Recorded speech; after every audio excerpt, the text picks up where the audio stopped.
So చాలా మంది inner ring road ఉన్నప్పుడు ఏదైతే అవుటర్ రింగ్ రోడ్ పడుతుంది పోయి కొనండి అంటే అంత దూరమా అని అన్నారు. అప్పుడు అవుటర్ రింగ్ రోడ్ ఏదైతే చుట్టుపక్కల ఎంత ఉండే తెలుసా 10,000 లోపల ఉండే. కొనండి అని అంటే చాలా మంది ఎవరుకుంటారు అవుటర్ రింగ్ రోడ్ ఎప్పుడు డెవలప్ అవుతుంది అని అన్నారు. సో ఇప్పుడు అది minimum to minimum outer ring road ఎవరైతే చుట్టుపక్కల కొన్న వాళ్ళు ఇప్పుడు ఎంత అవుతుంది 50,000 నుంచి ₹1,00,000 మధ్యలో వస్తుంది. ముందే ఇన్వెస్ట్మెంట్ చేసి ఉంటే బాగుంటుంది అని ఏడుస్తున్నారు.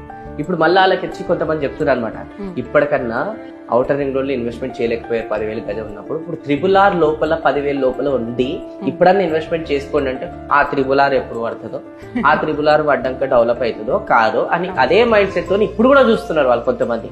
అయిపోయింది అనుకోండి 50,000 నుంచి ₹1,00,000 గజం పడుతుంది. అంటే 10,000 ఇన్వెస్ట్మెంట్ చేస్తే కూర్చున్న దగ్గర 50,000 అనేది మనకు పెరిగితే ఎంత మంచిదంటే, సో అది ఇప్పుడు ఛాన్స్ ఉంది చాలా మంది. అందుకోసం RRR లోపల మాక్సిమం ఎక్కడైనా వెంచర్స్ ఉంటే చూసుకొని ఇన్వెస్ట్మెంట్ అనేది HMDA లో DTCP లో చేసేయాలి.